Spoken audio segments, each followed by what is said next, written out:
Today on R&B Greatest Unknown Artists, I have superstar and powerhouse recording artist and actress Alyson Williams.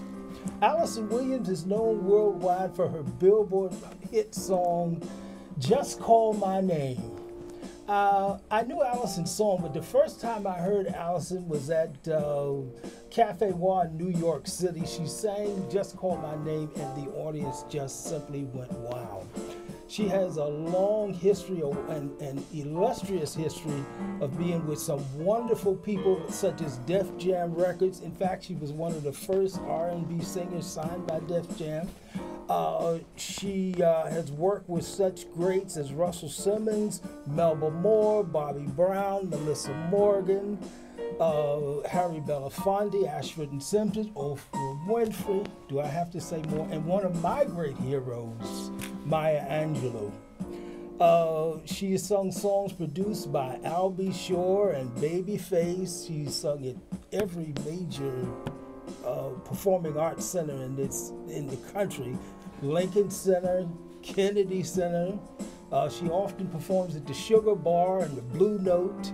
She's been on major television shows such as Soul Train, The Jay Leno Show, BET on Jazz, and I can just simply go on and on and on.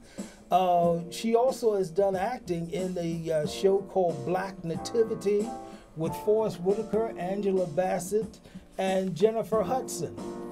She did another major acting role, performing the role of the late, great Phyllis Hyman in a play called Thank God the Beat Goes On.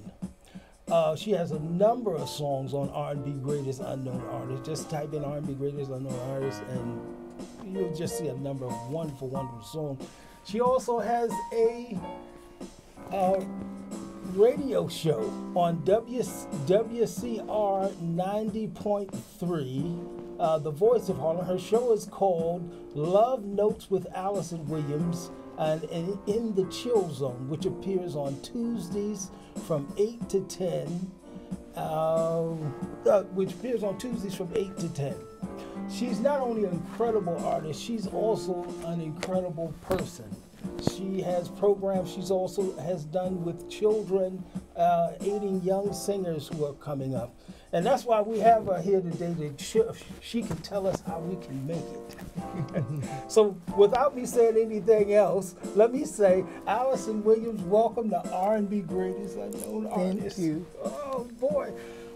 You know how happy I am to have you here. Well, we've been trying to get it together and come together for a long time. Oh, I've been asking, and she would tell me, ask again. Keep asking. And I kept asking.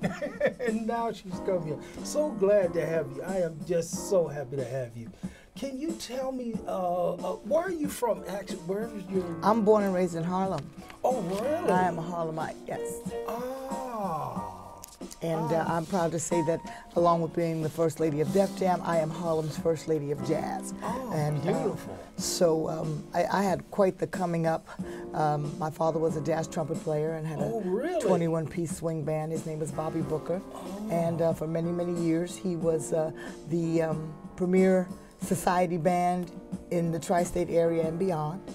And he had great musicians that worked with him, like Dickie Wells and Howard Johnson, and all of these are people you can look up, and they have illustrious careers. And he always kept a chair open for all of his incredible musician colleagues that would go out with the Count Basie Band, the Duke Ellington Band, and then come back to Harlem where they were from, or the five boroughs, and they always had a home.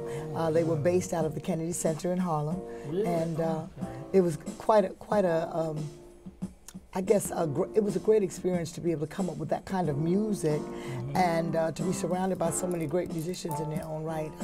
I can remember that when I attended Catholic school here in Harlem, over there at All Saints, and All Saints, yeah, right there on 130th Street, 129th, and you know, when we would have our summer breaks, and most kids will go to the South or go wherever they go to visit with their families. I went to the Jazz Festival, the Newport Jazz Festival, somewhere, you know, of that, and was in the company of people like Miles Davis and Louis Armstrong, and just all the greats. Gee whiz. Well, when did they discover you had this incredible voice? I don't know if I always had an incredible voice, but I always had a desire to sing, dance, and act. I came, as I think most of us did, watching who we had as African American icons. Your Sammy Davis, your Lola Falana, Dorothy Dandridge, obviously, and people like the older folks who paved the way for us, you know, Pearl Bailey and those types. Yes. We had those people, Lena Horne, to look at, but it was still far and few between. So when I looked at the Sidney Poitiers, and I looked, whether they were musical or not, when I looked at all these great actors and actresses and singers and dancers and the Nicholas brothers and so on and so forth, I said, that's what I want to do. That's what you wanted to do. And since music was all, sometimes thinking you have an incredible voice. Well, I put it like this. For me, in music, I felt like most kids with technology and education, they'll say they were the nerd, or you know what I'm saying, so they were more into the books or into the technical things as opposed to other people who were into sports. So I was more like a nerd, and I say it that way because I was singing jazz at a time when my other people my age were listening to the Jackson 5 and maybe getting into R&B or coming up in the church. Most of my colleagues my peers came up in the church singing gospel, but I went to Catholic school, and it's not that we didn't sing, but we hymned. Let's put it like that. You know, so we had a different take on it from the various doctrines that if you come up apostolic or Pentecostal or Baptist, and you have a different feel for a certain kind of music. So R&B and gospel and those music forms came to me much later, but I could always scat, and I could always sing the Great American Songbook and standards. But when you're coming up with your friends out on the stoop or in out on the playground, and you're singing Ella Fitzgerald, or you know songs by Rosemary Clooney, you feel kind of, I'm just going to keep this to myself. Because you don't feel, I didn't feel at home unless I was with, and I guess it came naturally. I call myself the surprise baby. I have a sister that's 10 years my senior, so I don't know if they really knew I was coming, but that led to me being in a much older circle. From the time I was a kid, I was always with adults. I was always, with my father, Honey Coles and all those people. Well, did they have music in your school that you went? Did they have? Well, we didn't have music. No, we didn't. Well, if you know anything about Catholic schools, the Archdiocese, we never had anything. We barely had books. So we sold Christmas cards and candy and candles and whatever it was, and forever, whatever that big thing. And I don't mean to put the Archdiocese on blast because I believe that I got a great education, but there just was never money to have music and sports, and it was limited. So, but we did have some incredible teachers that saw that those things were important. So they would develop classes like basically a show and tell. So you bring in what you listen to at home. So we had a chance to bring in, and I have a friend who's a great aficionado of our circle. I have a wonderful circle of friends. We call ourselves the All Saints Crew. We've known each other since first grade. And at 58 years old, we all came up together. Some of us went to some of the same high schools, but we've always stayed together, and I think that's an incredible thing for people to stay together over 50 years and keep up with each other's parents and kids and grandkids, and we're still together, and we have a group now that travel together and so on and so forth. But I say all that to say one of our big music buffs was a gentleman by the name of Donald Hayden. Hi, shout out to the Haydens. And he would bring in Diana Ross and the Supremes, and he would bring in the Temptations. He kept up with it all, and he used to make his own handwritten tests for us to be able to trivia tests. So I would bring in Dakota Staton. Oh, really? Oh, boy. or Earl Father Hines or something like that, or Burt Bacharach with Dionne Warwick. So I always knew I was different because of what was being played in the house. Not that I didn't get the chance to listen to commercial or top 40, quote unquote, that was geared towards someone my age, but this was my comfort zone because this is what I was around all the time. So, yeah, music. I think they always knew. My first love was dance, which was born out of a desire to. I think I wanted to. How can I put it? I always wanted the freedom to fly. Does that sound weird? No. Living in Harlem and being a kid whose parents were trying to put me ahead of the curve. Okay. I didn't have a lot of activities in my neighborhood.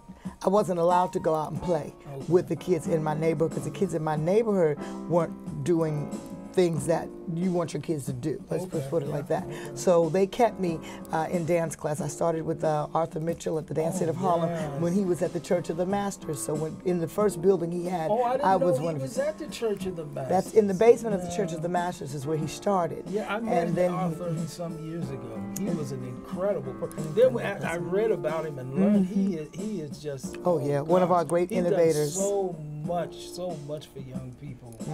And I'm glad to say that I was one of his first students, and you know, having that and music classes and lessons and hanging with my dad most of the time, or with my mother, and they took me to theater, and like I said, I was going to jazz festivals and at rehearsals and on the bandstand, so I had that to keep me out of the street. So I came up knowing, like I said, that I had a desire to. I watched all of the icons I could, and the thing back then was they developed artists. If they sang, they gave them a record deal. If the record deal went well, they put them in a movie. If they put them in a movie, then they did, you know, so it was that triple threat mentality. You sang, you danced, you acted. I knew I wanted to be, as a kid, I wanted to be a gymnast. But I kept growing taller and taller, so I said, well, this is not going to work. And I think that was my thought, but more than anything, gymnastics was not readily available. That was something you had to go away for, and my parents were already paying for dance classes or you know, piano lessons and tuition at a Catholic school. So I kind of felt like, let's try not to do something that's going to cause them. Did you learn to play any other instruments? I learned to play some piano, and I learned to play some percussion. Oh, really? Yeah, and I at one point was learning to play trumpet, and for some reason, that'll be in the book. We just didn't continue, but that same thing happened to me. I mean. I remember we used to have trumpet class in college. Oh, okay. Well, my father being a trumpet player, it was a natural thing. But my mother didn't seem to think a girl should play trumpet. But it didn't love me. Well, I love the trumpet too. I think. And our friends used to laugh outside the practice room because they would hear me trying to play. Hitting all those flat notes. They used to, and they'd be just bawling laughing outside. So they gave us, let me see, what was those baritones to play? Because of these big lips. Now, how did you do with the baritone? Well, you know, I played tuba when I was well, this was in college. But I played tuba when I liked the tuba. I loved playing the tuba. But the trumpet, that little mouthpiece, for me. Well, I found myself, like I said, loving gymnastics but not having it available. And then I said, well, maybe I'll be an ice skater, and that wasn't going to work. And then I said, well, you know, maybe I'll dance. I always loved to dance. They saw that I had a talent for that from the very beginning, and so that was what my concentration was, and I thought that singing went along with it, and then acting would come. And somewhere, I guess, around my tweens, I kind of switched the focus. I knew that I still wanted to dance and professionally, and I did with Marie Brooks Children's Dance Company. I studied with up to the junior company of dance theater. I studied with Alvin Ailey, Pepsi Bethel, Chuck Davis, Frank Hatchett, Abdel Salon. I was once a member of one of his companies with Forces of Nature. So I did the dance thing. But I knew that the singing was drawing me in. And I knew that I wanted to sing jazz. Although I've made my career as an R&B singer. That was after being signed to Def Jam as their first female artist. Curtis Blow was the one who introduced me to Russell Simmons. Oh, really? And I had become working in the studio and collaborating with him. And a lot of my fan base was built in hip-hop, or what we had as rap. We didn't even have hip-hop as a word then. So when you listen to songs like Basketball We're playing basketball. That's me. Songs like Fat Boys Are Back, Fat Boys, AJ Scratch. A lot of the early pioneer rap music, I was the hook girl from. Okay. And then that developed into Russell wanting to create this underground cult, he used to call it the dopest, most underground cult label, and it's going to be for this, that, and the other. And, you know, he had a real clear idea of who it would gear to and what his passion was, and then it became now hip-hop is a culture unto its own. Okay. And I was a part of that, the beginnings of that. Wow. When Def Jam was developed. I think it was probably about 8 years ago where hip hop, well, rap music passed country music in terms of, I think, music sales. It just really good. What was INC? What was that? Some institute you were with? Institute of New Cinema Artists. When I was in college, I had gone to Marymount for 2 years, and I found that I was kind of, I went for communications broadcasting for radio and television as my minor, and I had a scholarship for dance. And so I went, and unfortunately, the only African-American instructor that was there decided she wanted to go back on the road with Alvin Ailey. So I kind of was by myself in a place that was telling me, or with instructors that were telling me, you may do well to dance on Broadway, and you may do well in musicals and things of that, but you'll never dance. You won't be a company ballet artist, or you won't dance Swan Lake. And I was looking at them kind of odd, because Arthur Mitchell had already told me that I had the body type and anything I needed to dance anything I wanted. So I felt a little, you know, held back. I came into the school already performing in my own group, a local group. It was myself, a young lady by the name of Fran Johnson, and someone you would know by the name of Lisa Fisher. And we had a group together called New Rose. So we were working in little clubs. So when you come into something performing, and you're a freshman and a sophomore, but you're not getting the opportunities to do the shows and be in the productions, because it's got to be for the seniors and the juniors, because they got to get the credits to get out. I started feeling a little odd. So I did little side things, like I would buy up a bunch of costume jewelry and accessories, and I had a suitcase. I would sell that in the lounge. I was an entrepreneur. My communications broadcasting bubble was a little popped, because they only had journalism. And at that time, as a young woman, I was not thinking in terms of, well, if you take the journalism, it can lead you to the communications broadcasting that you so dearly want. I wanted this. I wanted lights and boards and things like that, and to do what you're doing, or to anchor and things of that nature. And I felt journalism just felt like I was going to be doing a lot of writing, and I think I was a little on the lazy side, and I didn't. That seemed like work. And I think I wanted to do radio and be behind a mic and things of that nature. But I had a wonderful teacher who understood that I was clearly a performing artist, and so when I would go to my journalism class, at the end of the class, he would put up the shades, turn out the lights, and he'd let me stand in front of the class, and they would give me requests, and I would sing. Oh, great. And he said, this is how I'm going to keep you in this class and get you the credits that you need. And so when you have teachers that embrace you like that and see and are innovative to put together something that's going to, you know, make it a little tailor-made for you. So as I left Marymount, and I went to City College. And then I was at City College for the Aaron Davis Center for Performing Arts program, and it was a special program you had to audition for. And it's wonderful. It was wonderful. We had John Lewis from the Martin Jazz Quartet was one of our instructors, and it was film, theater, dance, and music. And I went to school with some great musicians, Vernon Reed, Muzzy Skillings, all those guys from Living Color, and it was just great. Unfortunately, I was still torn, because by that time I was doing session work and trying to work in clubs around the city. And I had another teacher who was the head of the department, and he said, Ms. Williams, we really think that it's great that you're here. As a matter of fact, we don't understand why you're not in Vegas somewhere, but there are things that you can learn out there that we can't teach you in here, and there are things in here that you can learn that you can't learn out there. Why don't you go out there and learn those things and come back, tell us all about it, and I promise to give you the paper. And he freed me up, basically, because he was telling me, I know you're a good student, you do great work, but I can always tell when your papers don't come in on time or when they're not well done.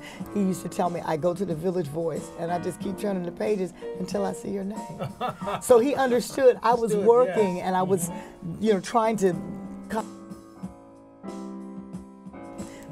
I was being called by my passion, by my career, so it freed me up. Unfortunately, I think, looking back, not unfortunately, I have no regrets. I think if I had known how time flies, as an adult now, I see time is really, it flies in a frighteningly fast pace. It goes really fast. I would have stayed the one more year. Okay. But I had an opportunity to join yet another institution that dealt with what I did, which was the Institute of New Cinema Artists. It was a federally funded program that was chaired by Ozzie D and Ruby Davis. And it also actually, it taught us everything about entertainment, from performance to how to produce a concert, from the concept to making the jingle, to selling it to radio, to printing up the tickets, to making the T-shirt, to finding your logo. It taught us everything. And they brought in people like Nona Hendrix and Quincy Jones, and they brought all these people in that taught us everything. And there was a film division as well. And though they learned how to produce and document it and what have you. And then we actually went to the city. They taught us how to go to the mayor's office, and we got a permit to actually put on a big talent contest at Grant's Tomb. And we had, like I said, we had to do the whole thing on our own. And groups like Full Force Full Force won the back then won it. That's one of the places they got one of their stars, and we were the organization that was behind it. At the end of our graduation, we were all given internships. Some people went to Arista Records. Some people went to what was then Rush Productions, which was Russell Simmons and those folks. Actually, it was Prep Street Records at that time. Some people went to various recording studios because they were geared to do engineering and things of that nature. And I went to the Commodores. Oh, wow. So we had really was a great program, and I think it did maybe two more seasons after I graduated, and then it was, terminated. But I think it was one of the best things because it taught me so much about not only how as a performer, but behind the scenes. Okay. Which is also what I got from Marymount as City as well. So as I was performing, I was gaining all these other skills. And hi, and welcome to Cover Corner. As you know, at Cover Corner, we listen to a cover is a song when a singer sings a well-known song of another artist. We call that doing a cover. And today's artist, I want you to go on R&B Greatest Unknown Artists and listen to. The first artist is called Shantae Chan. She does a rendition of a Stevie Wonder's All I Do that it's just unique in itself when you listen to this. She is with a wonderful, brilliant pianist and organist. I mean, outstanding organist. His name is Corey Henry. It is a super listening, if you want to hear the super song, and very well put together. The second artist is Layla Patrice. I heard Layla Patrice at the Village Underground, and I recorded her singing It's a New Day. It's a new dawn, it's a new day, it's a new life, a famous Nina Simone song, and she was absolutely outstanding. I think she has more than 2,000 hits on R&B Greatest Unknown Artists singing that song. Be sure you will find that her voice is outstanding. The next artist is a person by the name of Chandler. He has more than 11,000 hits on our R&B Greatest Unknown Artists, singing Until the End of Time. The actual name of it is Adore. It's a Prince song, but it's listed on Until the End of Time. It is outstanding, and a lot of people love. Well, from the hits you can see a lot of people love it. And the last artist I would like to talk about is a person by the name of Samuelus. Now, Samuelus sings a lot of wonderful songs. Samuelus has been on The Voice and America's Got Talent and many other TV programs. I get more hits from him than practically anybody except probably the Hamiltons I have. Well, they have like 100,000 hits. And let's say associated with Anthony Hamilton, of course. But Samuel is, my favorite song of his is the song he does called Hot Butterfly, which is a cover from Shaka Khan. And you know, as I said, he's won the first place winner at the Apollo, and he's been on The Voice. He has this super voice, incredible range. I mean high, super voice. So be sure to listen to those songs you've heard today on Cover Corner, and thank you. Thank you for listening to R&B Greatest Unknown Artists, and be sure to follow us on Facebook under R&B Greatest Unknown Artists and on YouTube under R&B Greatest Unknown Artists. And remember, don't let anyone